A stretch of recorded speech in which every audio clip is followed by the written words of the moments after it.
Que se passerait-il si on enfermait 1000 humains dans un hangar infini, très sombre, pendant des milliers d'années, avec juste assez de nourriture pour survivre? La question ne serait alors plus que se passerait-il, mais comment évoluerait-il? Pour répondre à cette question, laissez-moi vous parler de comment une espèce évolue. Jouons à un petit jeu. Voici 5 singes. Dites-moi lequel mérite le plus de survivre. Pause. Voici plus de détails. Lui est blessé à la patte. Lui court vite. Lui n'a pas besoin de beaucoup manger. Lui est agile. Et lui mange beaucoup. Il y a de fortes chances que vous ayez choisi celui qui courait vite, celui qui mange peu ou celui qui est agile.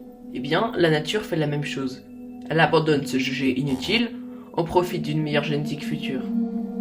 Si ces deux singes font un enfant, alors il gardera l'agilité et la rapidité de ses parents.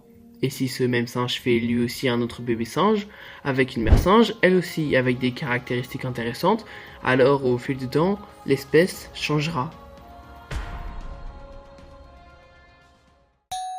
Ah, je crois que nos invités sont arrivés. L'expérience va pouvoir commencer. Les premières heures sont désordonnées. Ils cherchent des repères, avancent lentement, s'organisent par petits groupes. Le hangar est trop vaste pour être compris d'un seul regard, même avec la faible lumière. Très vite, ils réalisent qu'il n'y a ni sortie, ni horizon, seulement cet espace sans fin.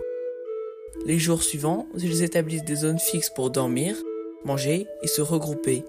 Les lampes industrielles restent allumées en permanence, créant une lumière monotone qui ne change jamais. Le temps perd sa structure habituelle. Ils doivent s'adapter à un environnement qui ne bouge pas. C'est à partir de cette génération que commence réellement l'expérience. Un lieu stable, une population isolée et des conditions identiques pour tous. Les premiers ajustements ne sont pas biologiques, mais comportementaux. Ils apprennent simplement à vivre ici. Avançons beaucoup afin de remarquer les premiers changements. 500 ans plus tard, leur physiologie a profondément changé. Les yeux se sont agrandis, maximisant la captation de la faible lumière. Leur métabolisme s'est drastiquement ralenti. Ils consomment à peine assez d'énergie pour maintenir leur fonction vitale. Leur musculature est réduite car le mouvement est limité et la dépense énergétique coûteuse. La peau est pâle et fine, optimisant l'absorption minimale de lumière et réduisant la perte calorique. Leur communication est quasi inexistante. Des sons simples, des gestes minimaux suffisent à coordonner la survie. La sélection naturelle favorise désormais ceux capables de fonctionner avec le moins possible d'énergie, adaptés à l'obscurité et à la rareté des ressources.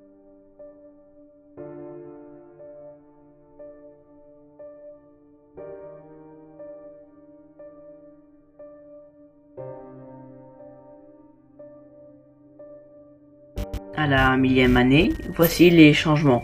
Des énormes yeux, une teinte encore plus pâle. Il n'y a aucun grand changement,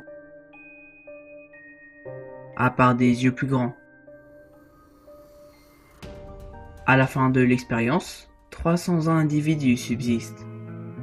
Parfois, on oublie à quel point notre existence tient à presque rien. Au début, il n'y avait qu'une cellule, un point de vie perdu. Sans ce premier organisme, rien de ce qu'on connaît n'aurait pu apparaître.